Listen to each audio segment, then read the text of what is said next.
Amém. O paz do Senhor a todas. Amém. Hoje à noite nós temos o privilégio de ter nossa irmã Susana Macedo aqui.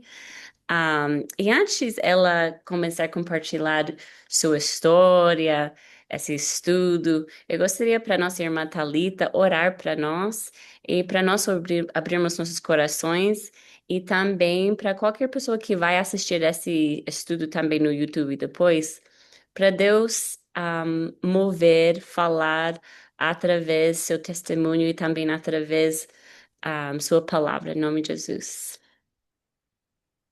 Em Pode nome orar. de Jesus. Vamos orar, em nome de Jesus.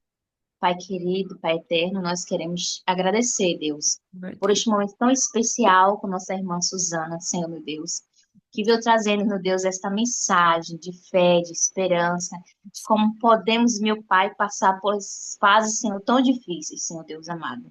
Meu Deus, que o Senhor possa guiá-la, Senhor, meu Deus, e através desta vida, o Senhor, meu Deus, possa tocar várias jovens que estarão assistindo e as que estão aqui presentes, Pai amado. Queremos te agradecer por esta vida, queremos te agradecer, Senhor Deus, pela família da tua serva, pela mãe, Senhor meu Deus, pela igreja, Senhor Deus querido. Nós te agradecemos, Senhor meu Deus, por todas as nossas irmãs que estão aqui presentes, Pai amado. Tu és o Deus da graça, tu és o Deus da esperança, tu és o Deus que nos sustenta, Senhor, em todos os nossos momentos, Senhor, nos momentos bons e nos momentos difíceis, Senhor Deus. Por isso te agradecemos, Senhor, porque o Senhor se importa, Pai amado, com cada detalhe de nossas vidas. Tu és um Deus tão bom, tão presente, um Pai tão querido. Por isso te agradecemos desde já, meu Pai, pela tua presença nesta live, neste encontro, em nome de Jesus.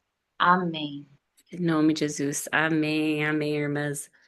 E agora eu gostaria de deixar nossa irmã Susana Macedo, né, falar de sua história, de seu testemunho e para dar um estudo para nós hoje à noite. E fica completamente à vontade, amém, irmã Susana, para compartilhar o que está no seu coração, o que o Senhor tem para falar para nós hoje à noite. Amém. Amém. Muito obrigada, missionária. É um prazer estar aqui com cada uma de vocês hoje. Um prazer conhecê-las e eu agradeço pelo convite a você, a todo o grupo que organiza esse movimento Filhas de Sara, esse movimento tão bonito. É um prazer estar aqui, eu agradeço. Louvo a Deus pela oportunidade. E hoje nós estamos aqui para falar sobre o processo de atravessar o luto. Foi um convite que a irmã Tiffany me fez há algum tempo já e nós viemos conversando até chegar em uma data que funcionasse para nós duas. E eu louvo a Deus porque eu sei que tudo que Ele faz é no momento certo. Então, nós estamos aqui hoje para falar, para Deus falar aos nossos corações. Eu sei que Ele vai falar comigo e com cada uma que está aqui hoje. A ideia desse estudo hoje, nós vamos falar sobre atravessar o luto, e pode ser que algumas pessoas aqui, elas não tenham passado pelo luto propriamente dito de perder alguém, né? Talvez, até eu estava conversando agora há pouco com uma missionária sobre isso, que existem algumas formas de luto, e ele não vem só com a morte de alguém que você ama, de um ente querido, mas ele vem às vezes com uma perda de identidade ou com uma mudança muito brusca que a gente passa na vida. Isso também é um luto. A psicologia fala isso, né? Então, o luto, ele nada mais é do que uma aflição. Ele é uma aflição muito grande, é uma dificuldade muito grande, mas ele pode ser visto como uma aflição. Então, se você que está aqui hoje, você nunca passou por Suzana, eu nunca perdi alguém, graças a Deus, mas eu, esse estudo, ele também, ele pode ser para você, porque o luto, ele é uma aflição, e aflição todos nós temos na vida, né? Então, ele é um processo muito difícil, ele é um processo de mudança, e quando a gente fala no âmbito cristão, o luto ele vai desafiar a estabilidade emocional, ele pode desafiar essa estabilidade espiritual de todo aquele que caminha com Deus, de todo cristão. Mas, no entanto, A palavra de Deus, ela valida essa honestidade na dor. Ela demonstra, a palavra de Deus, ela nos demonstra que expressar o sofrimento não é um erro, não é um pecado, mas é uma necessidade da alma diante dessa perda. E lembrando, quando eu digo perda, eu não estou dizendo apenas a perda de uma pessoa, mas as perdas em geral que nós temos na vida. Nós podemos ver isso quando Jesus chorou no túmulo de Lázaro. Lázaro, um amigo querido de Jesus, e isso mostra o luto humano. Jesus estava mostrando o luto humano, demonstrando que a tristeza ela não é uma falta de fé, mas ela é um testemunho, ela serve para testemunhar que aquilo que aconteceu foi grave, que a morte foi grave, que a perda foi grave, e que a vida ela tem um valor muito grande para nós. Então, todos nós que estamos aqui, nós passamos por dias de angústia, por dias de tristeza, por dias de luto, e por que nós não teríamos a liberdade de expressar essa dor? Deus, ele nos dá essa liberdade. Só que para o cristão, tem um adendo. O luto, ele tem que ser vivido como uma tristeza esperançosa. Nós lemos em 1 Tessalonicenses, capítulo 4, versículo 3, e ele diz assim: irmãos, não queremos que vocês sejam ignorantes quanto aos que dormem, para que não se entristeçam como os outros que não têm esperança. Então, nós estamos no início do versículo falando sobre os que dormem, mas o final do versículo ele termina dizendo: para que não se entristeçam como os outros que não têm esperança. Então, o choro vai existir, a tristeza vai existir, mas eles vão coexistir com a certeza de que Deus continua sendo Deus. Atravessar esse processo de luto, porque o luto ele é um processo, e atravessar esse processo requer que a gente coloque Jesus no centro da nossa dor, no centro da nossa dificuldade. E é muito importante a gente entender que a base espiritual que a gente precisa ter nos momentos difíceis, talvez ela não se construa na hora da dor, é importante que ela seja formada antes. É importante que ela seja formada ao longo da nossa caminhada por Deus. Quanto mais a nossa fé é construída no dia a dia, mais firme a gente vai permanecer quando as dificuldades chegam. E isso não significa que a fé não possa crescer no meio do luto. Não é isso que eu estou dizendo, não me entendam mal. Ela pode sim e ela vai. Muitos eles se aproximam ainda mais de Deus justamente quando estão passando por um momento difícil. Mas a ideia que eu quero trazer aqui é que, como cristãos, a gente não deve deixar para buscar a Deus só nesses momentos. O ideal é que a gente cuide do nosso relacionamento continuamente com Ele, no dia a dia. Então, assim, quando a aflição chega, já existe uma base para que a gente possa ficar firme, para que a gente possa se apoiar. Quando a gente lê a história de Jó na Bíblia, a gente vê que dias de luto chegaram na vida de Jó. E o que foi que Jó fez antes que levou ele a não pecar contra Deus e nem a culpar a Deus quando tudo aconteceu? Quem Jó era antes, no que ele acreditava antes de tudo acontecer, que levou ele a não pecar contra Deus? Jó deixa bem explícito, quando a gente lê a história, ele fala: o que eu mais temia me aconteceu. Então, o que ele tinha antes, o que ele era antes, as expectativas que ele tinha antes de como seria a vida, todas elas foram por água abaixo, porque ele perdeu tudo. Ele perdeu seus bens, ele perdeu seus amigos, mas ele perdeu sua família, seus amados, que eu acredito que foi a pior parte de tudo. E tudo isso foi o luto da perda de Jó, de perder os seus amigos, mas o luto de perder também aquilo que poderia ter sido a vida de Jó. Ele passou por todos esses lutos juntos, então você imagina.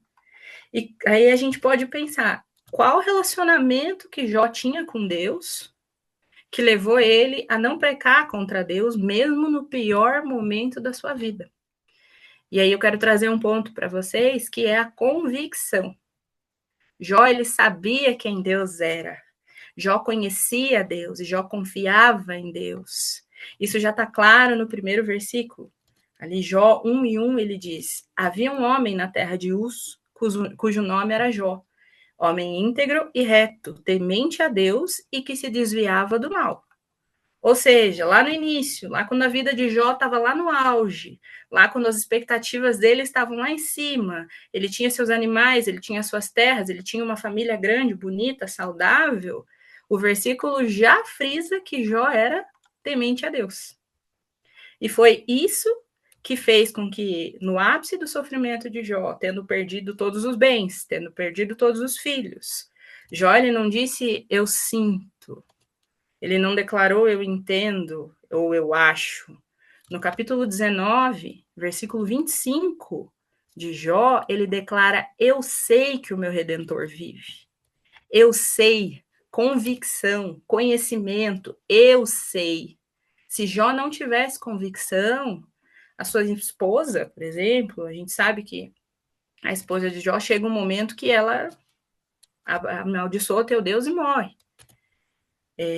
Os seus próprios amigos, se ele não tivesse tido convicção, as próprias pessoas próximas dele teriam levado ele a pecar contra Deus. Então, independente das circunstâncias, a nossa confiança, a nossa fé em Deus, ela não pode se abalar. Independente da situação, nós temos que ter convicção de que Ele continua sendo Deus, Ele continua sendo bom. Ele nos resgatou, Ele vive e Ele nos comprou com seu sangue na cruz do Calvário. Glória a Deus. Eu sei. Lembre disso, guarde isso. Eu sei. Essa fala de Jó, ela não é uma fala bonita, ela não é uma fala sentimental, ela é uma fala espiritual, ela é uma fala com força. Eu sei que o meu Redentor vive. O luto, ele é visto como uma forma de perda de quem você era, de expectativas, de sonhos que você tinha e que por alguma razão, às vezes não são razões ruins, mas às vezes a vida vai tomar um outro curso que você não esperava e que faz você ter que abrir mão de coisas que você queria, que você planejava para o futuro. Isso também é uma forma de luto. Essas coisas não vão mais ser possíveis, é uma forma de luto. E a Bíblia nos mostra que confiar em Deus não significa que tudo vai estar bem o tempo todo. Às vezes nós vamos ter lutas mentais, às vezes nós não vamos nos sentir o suficientes, mas vão existir dores que não têm conserto humano. Às vezes a gente pode contornar, mas a gente não consegue consertar. Falando do luto na sua forma mais crua, existem perdas que são irreparáveis, que não se explicam, que não se voltam, situações que vão fugir da nossa compreensão, que não fazem sentido para nós. Mas Jó estava vivendo tudo isso e, ao mesmo tempo, ele estava dizendo: eu sei que o meu Redentor vive. Ele escolheu aquele cenário, foi uma escolha de Jó, aquele cenário de destruição, aquele cenário de luto para subir degraus que iriam refletir lá na frente. A convicção que nós devemos ter, ela faz com que nasça uma fé no nosso coração. Fé para você não se perder no meio do processo, não importa o quão doloroso ele seja. É necessário que haja convicção para que a fé cresça no nosso coração e você não se perca. A fé, ela pode não resolver o problema na hora, mas ela vai criar um caminho para que eu não me perca depois.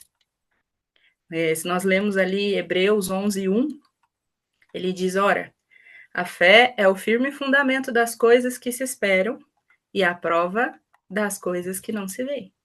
Então, não importa o seu caos, não importa o meu caos, Deus tem o controle de tudo. E nós precisamos, lembra, ter convicção disso, para que quando a dificuldade chegue, a gente não se perca no caminho. O processo do luto, tenho certeza que todas vocês já ouviram falar sobre as fases do luto, né? E essas fases, alguns têm todas, outros não têm todas, mas elas vão se manifestar em nós através de pressões internas. Nós cristãos, o luto ele vai se manifestar através de uma pressão interna que vai testar a nossa identidade em Cristo, vai testar quem a gente é. Em João 16:33, Jesus afirmou que no mundo nós teríamos, ele afirmou, vocês vão ter aflição. E a palavra traduzida como aflição, ela vem de um termo grego que carrega o significado de pressão, de tribulação. E o que a gente faz quando a gente está sob pressão? A gente toma decisões, a gente toma escolhas tem escolhas que às vezes são erradas, ou às vezes nos leva a desistir.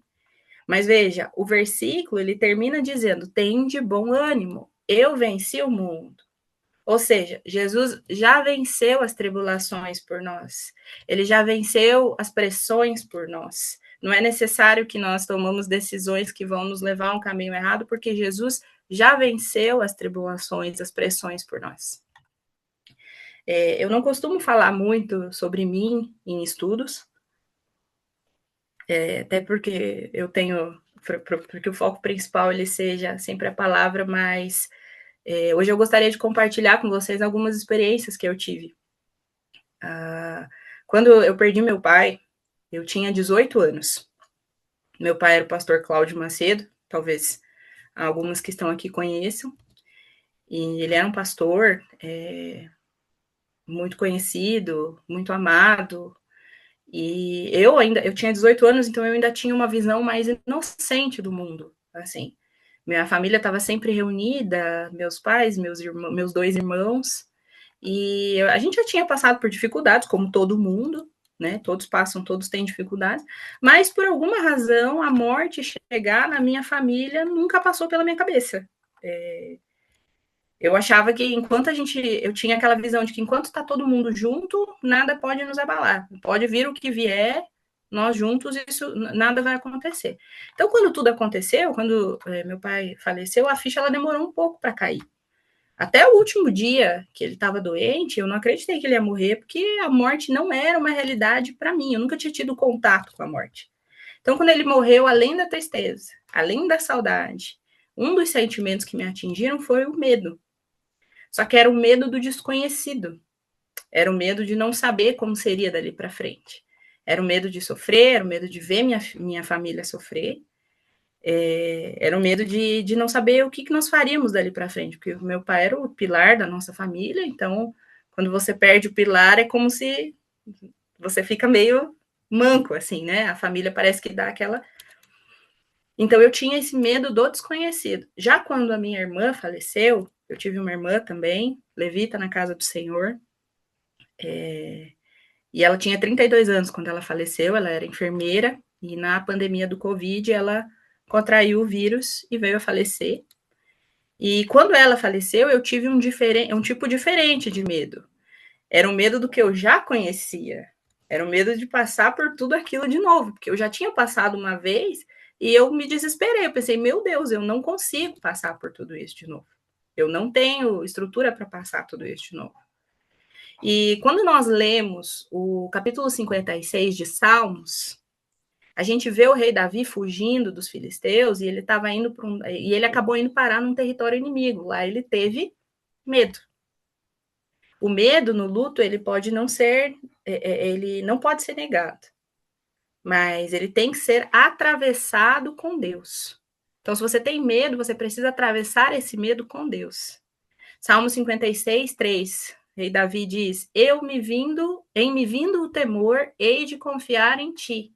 Ou seja, quando eu tiver medo, eu escolho colocar a minha confiança em Jesus. Ah, mas o rei Davi não estava passando pelo luto em específico, ele não tinha acabado de perder alguém. Realmente, nesse contexto, ele não estava mesmo. Mas eu quero trazer para vocês aqui o medo. Ele estava passando por aflição, ele estava passando por pressões, por tribulações, e ele escolheu confiar no Senhor. Além do medo, o luto, ele pode nos trazer alguns outros sentimentos. Lembra que eu falei que tem aqueles passos do luto? Só que para o cristão é um pouco diferente, né? A psicologia ensina, a ciência ensina, mas para o cristão é um pouquinho diferente. O luto, ele pode trazer para nós o questionamento. Por que Deus? Quem nunca questionou a Deus? Não só no luto, mas por que isso está acontecendo comigo? Por que o Senhor está permitindo isso? E o porquê, esse questionamento, ele é uma expressão bíblica legítima, ela é encontrada principalmente em Salmos. E o que é esse questionamento? Ele é uma dor real e ele causa essa pergunta honesta ao Senhor. O Senhor é o nosso Pai e nós podemos perguntar a Ele. E através disso, vem a lembrança de quem o Senhor é. Nem sempre você vai receber resposta. É importante deixar isso muito claro. Nem sempre Deus vai te explicar o porquê. Mas é importante porque você continua tendo um relacionamento com o pai. Só que nós precisamos ter um cuidado. A Bíblia, ela permite sim o lamento, o questionamento. No próprio livro de Jó, vocês vão ver que nós vamos falar bastante sobre Jó hoje. Jó 3:11, ele diz assim: por que não morri eu desde a madre e em saindo do ventre não expirei? Ou seja, por que eu nasci? Jó estava começando a se questionar, porque o que estava acontecendo na vida dele era algo muito grande. Em Jó 3:20 diz: por que se dá luz ao miserável e vida aos amargurados em ânimo? Então a Bíblia, ela permite o lamento, mas ela não aprova a acusação, e é aí que nós temos que ter cuidado. Porque Jó, ele é corrigido por Deus. Se nós continuamos lendo, nós vamos ver que Jó, ele é corrigido por Deus, não porque ele perguntou, mas porque ele ultrapassou alguns limites ao tentar julgar Deus. Então, no momento em que a gente questiona, nós precisamos ter esse cuidado de não julgar o Senhor. Jó 38:2, ele diz: quem é este que escurece o conselho com palavras sem conhecimento? Jó, ou seja, Deus já estava falando para Jó, Deus estava apontando que Jó já estava falando além do entendimento dele. Ele já estava falando demais. Jó 48 diz: acaso invalidarás tu o meu juízo ou me condenarás para te justificares? Esse é o versículo mais claro que explica que a Bíblia, ela não aprova a acusação a Deus. E por isso que nós temos que ter cuidado, porque Deus, ele confronta a ideia de Jó colocar Deus como errado só para provar que ele mesmo está certo. E ele tem misericórdia de nós ao fazer isso. Porque logo após ser confrontado, Jó responde. No versículo 42:3, ele disse: falei do que não entendia, coisas maravilhosas demais para mim. Então Jó já percebe: opa, o Senhor tem toda a razão. Eu estou falando demais. Mesmo com tudo que está acontecendo, isso vai além do meu entendimento. Ou seja, Deus não deu uma resposta para Jó, ele não explicou o porquê. Mas ele já disse: Jó, calma, que você já está indo além do que você deveria. Então, Jó reconhece que ele ultrapassa os limites. E nos versículos adiante, ele se arrepende. Se você continua lendo a história de Jó, você vai ver que ele se arrepende. Não por sentir dor, mas porque ele falou de forma precipitada com Deus. Então, além do lamento que nós estávamos falando, outro sentimento que pode nos acometer de forma profunda durante o luto é a tristeza. Até Jesus chorou diante da perda de Lázaro, nós falamos disso lá no início. Ele era o Senhor manifestado em carne e ele teve uma reação humana. Então, a tristeza, o desânimo, eles são legítimos, eles acontecem com quem é cristão também, mas eles não podem de maneira alguma nos cegar quanto à grandeza de Deus. Eclesiastes, livro de Eclesiastes 3, versículo 4 diz: tempo de chorar e tempo de rir, ou seja, existe tempo para as duas coisas, existe tempo para a tristeza, existe tempo para chorar, existe um momento para isso, assim como todas as outras coisas. Mas o salmista diz em Salmos 42:11: por que está abatida a minha alma? Espera em Deus. Aqui ele reconhece que está abatido, mas ele não se deixa definir por isso. Eu me lembro quando a minha irmã estava na UTI, e nós estávamos orando sem parar, eram dias de muita aflição, e eu estava fraca fisicamente falando, de tanto, né, de tanta preocupação, a minha mente já não estava mais conseguindo acompanhar tudo que nós estávamos passando. Minha irmã era minha melhor amiga, estava sendo um momento assim, e eu me lembro que eu disse ao Senhor que se ela morresse, eu iria entregar todas as minhas funções na igreja. Eu não ia mais fazer parte do grupo de louvor, eu tinha funções na secretaria, no grupo de louvor, na limpeza da igreja, tinha funções também em trabalho, Jesus Acamp, CIAP. E eu falei para o Senhor, se a Ana... E eu não estava dizendo, Senhor, se acontecer, eu vou fazer. Eu só estava dizendo, eu não vou aguentar. Então, se ela morrer, eu vou entregar tudo, porque eu não vejo mais sentido em continuar vivendo, em continuar fazendo as coisas. E as coisas foram acontecendo, e no dia do funeral, eu me lembro de estar parada em frente ao caixão da minha irmã, olhando para ela, E a tristeza que me tomou, ela era uma tristeza tão grande que eu disse, Senhor, eu vou abandonar tudo. Eu vou largar tudo, mas por favor, Jesus, não me deixa fazer isso. Mas é o que eu vou fazer. Você veja que contradição, né? Eu disse, Senhor, eu vou abandonar tudo, mas não me deixa fazer isso. Mas eu vou. Era uma guerra que estava acontecendo dentro da minha mente. E eu sei que hoje eu sei que foi o Espírito Santo que orou por mim naquele momento, que usou das minhas últimas forças para pedir a Deus que não me deixasse fazer aquilo. Porque eu ia fazer. E quem sabe onde eu estaria hoje se eu tivesse feito aquilo. E eu me lembro de sentir naquele exato momento, parada, olhando para minha irmã, e eu senti a mão de Deus mudando o meu pensamento naquele momento. Naquele mesmo momento, eu disse: parar? Como assim parar? O que eu seria sem Deus? Como que eu vou parar? Então, Deus teve misericórdia de mim e ele mudou o meu pensamento naquele momento. Esse é o meu testemunho e eu nunca vou me esquecer disso, porque foi no momento que Deus teve misericórdia de mim e da minha vida. E aquele momento ele definiu o meu futuro. Eu ainda atravesso o luto, mas eu atravesso com a convicção de que eu sei quem é o meu Deus e eu preciso dele mais do que qualquer coisa. Em 1 Tessalonicenses 4,13, que a gente leu lá no início, ele diz para não se entristecer como os que não têm esperança. Lembra que nós estamos falando agora da tristeza profunda que pode nos acometer.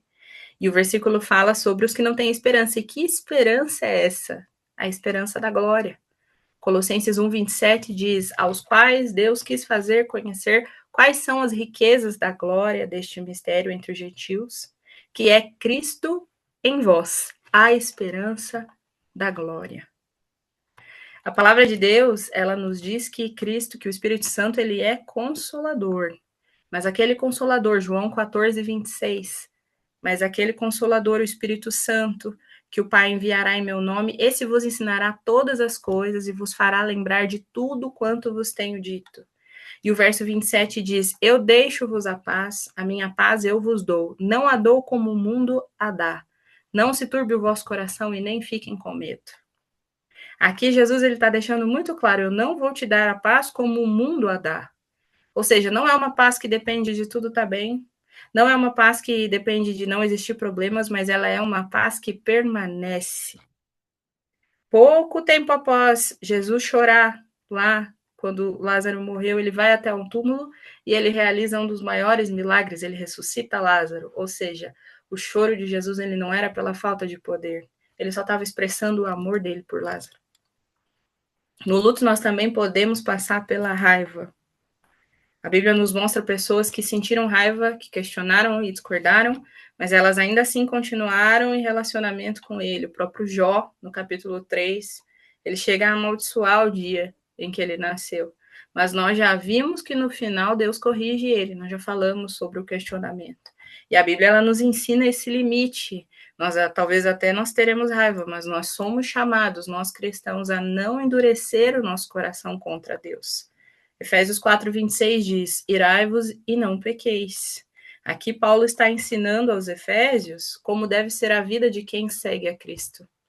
Esse versículo ele não está incentivando a raiva, mas ele também não está fingindo que ela não existe. Existem situações que vão nos trazer esses sentimentos. Sentir raiva é humano. O luto ele pode trazer a raiva.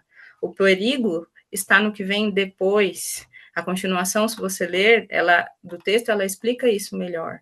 Não se ponha o sol sobre a vossa ira, no verso 26, e nem deis lugar ao diabo, no verso 27. Ou seja, não alimente, não deixe que a raiva que você está sentindo seja alimentada e vire algo maior. No luto nós possamos passar também, né? Nós possamos sentir também a culpa. A palavra diz em Romanos 8:1, agora, pois, nenhuma condenação há para os que estão em Cristo Jesus.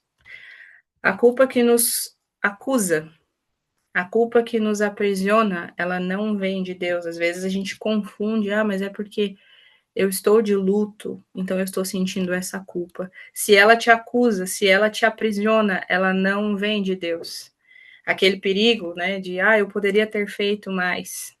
Eclesiastes 3:2 fala que há tempo de nascer e há tempo de morrer. Isso não tira a responsabilidade da gente, mas ele vai colocar um limite naquilo que você consegue controlar. Então, nós temos que ter muito cuidado com a culpa. Se ela te aprisiona, ela não vem do Senhor.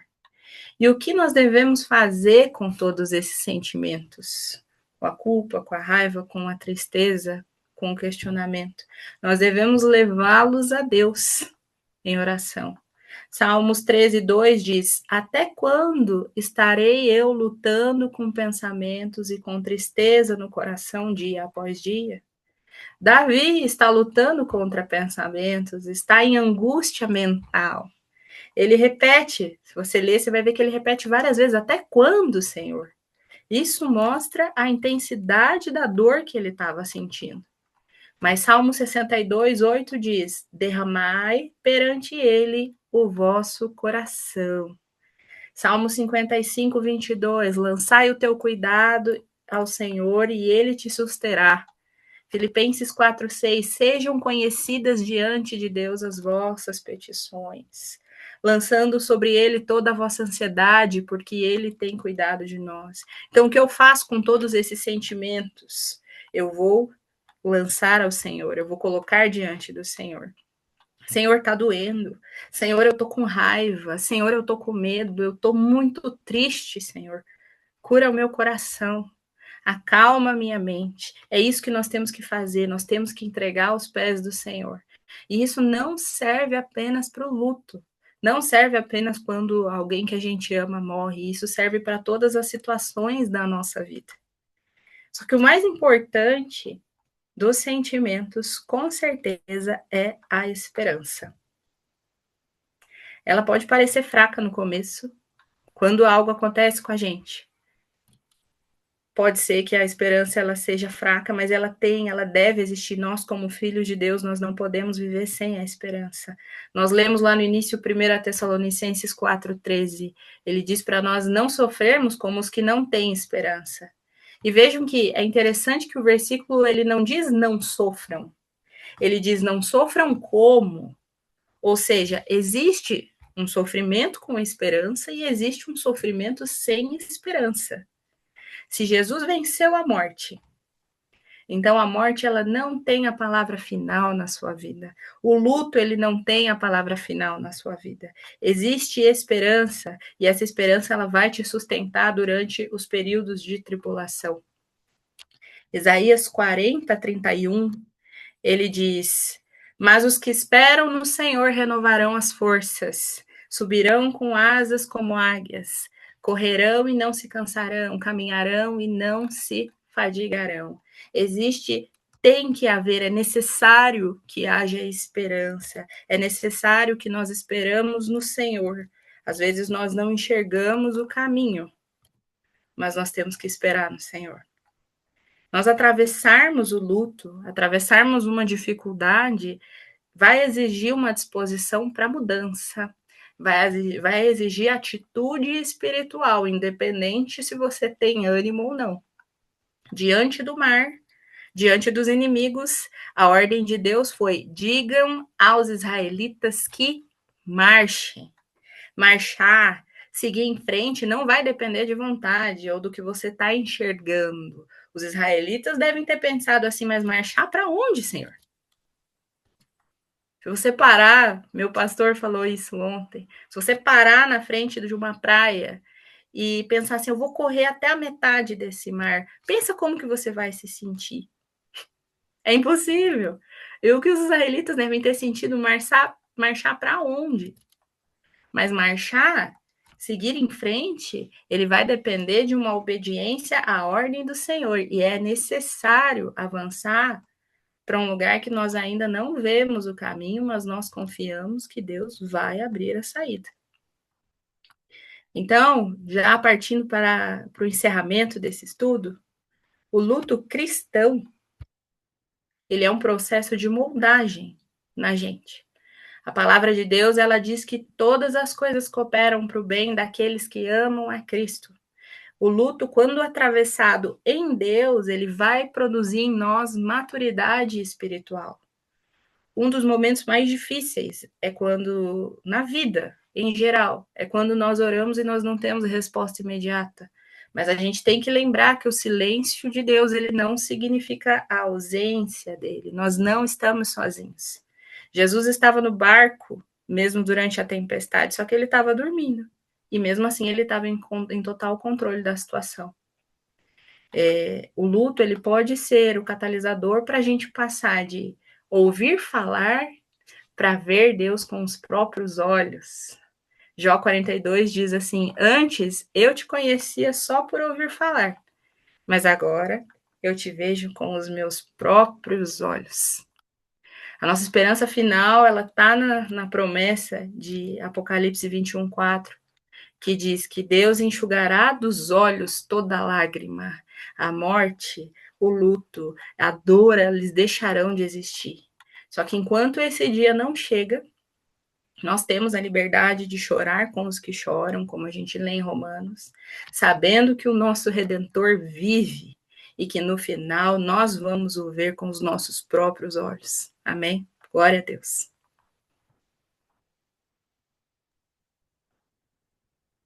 Glória a Deus. Glória a Deus. Amém, amém. Muito obrigada, irmã Suzana. E eu sinto muito a presença de Deus. Amém. Eu gostaria para você orar. Eu gostaria para nós fazermos duas coisas. É para você primeiro orar para nós e depois eu gostaria para todos nós orarmos para você, porque eu sei que muitas vezes oramos para unção, né? E através dessa pressão que unção acontece. Eu sei que o Senhor tem uma unção para você, irmã Suzana, que já sentimos agora nesse estudo. Amém, irmãs? E que o Senhor pode continuar guiando você e usando você mais e mais. Amém? Mas primeiro eu gostaria para você orar para nós e depois, irmã Thalita, você pode guiar a gente em orar para a irmã Suzana. Amém. Amém. Senhor Jesus, Pai Todo-Poderoso, nós te louvamos, Jesus, engrandecemos o teu nome, Senhor. Não há ninguém como tu, Jesus. Nada se compara à tua graça e à tua misericórdia, Jesus. Louvado seja o teu nome, Senhor. Louvado seja o teu nome em todas as circunstâncias, Jesus. Nós te agradecemos, Pai, por um momento que temos aqui, por todas as pessoas, todas as irmãs que estão aqui, Jesus. E te damos graça, Pai, pela palavra que foi ministrada aos nossos corações, Jesus.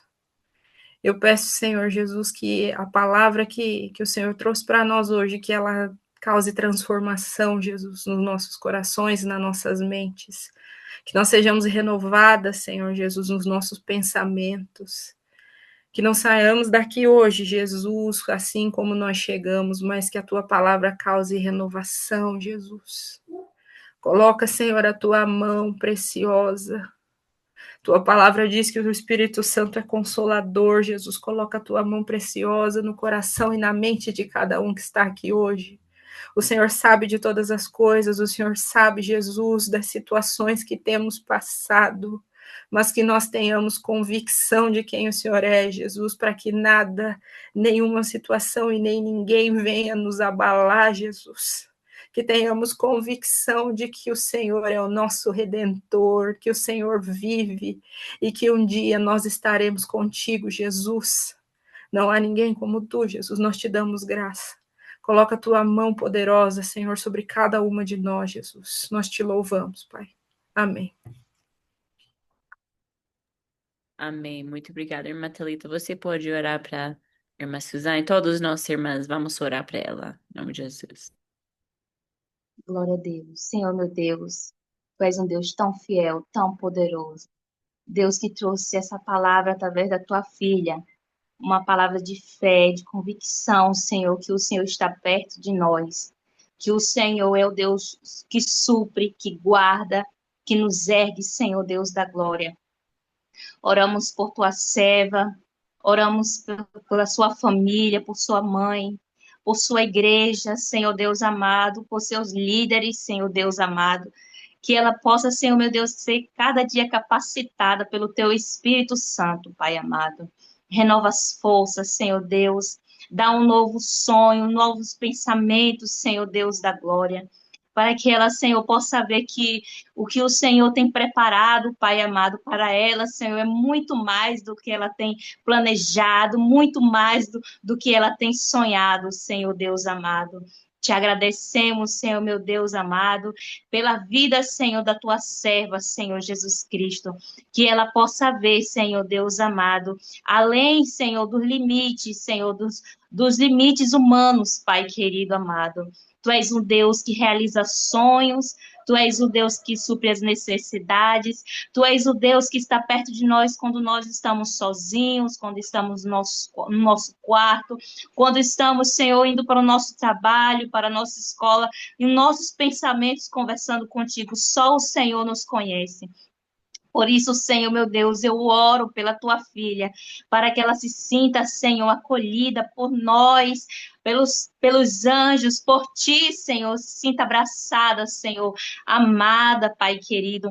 Assim, meu Pai amado, como o pai dela, Senhor, o pastor Cláudio Macedo, que espalhou, meu Deus, tanto amor pela nação, Senhor, Deus amado, pelo norte, sul, todos os nossos irmãos que sabem, Senhor, que espalhou amor, que espalhou evangelho, assim ela se sinta também amada, assim como o Pai espalhou tantas sementes de amor, ela possa colher como uma flor, meu Pai amado, de várias flores de amor, um acolhimento de abraço de toda a nação brasileira, meu Pai amado. Te agradecemos, Senhor, meu Deus, pela vida da irmã Suzana, que pôde transmitir esta palavra tão profunda para nossos corações, Senhor Deus. Tu és tão bom, Senhor, como aprendemos nesta noite. Que ela possa, Senhor, saber, Senhor, e sentir, Deus amado, que o Senhor tem muito mais para esta vida, para esta casa. Em nome do Senhor Jesus Cristo, já te agradecemos, em nome de Jesus. Amém, amém.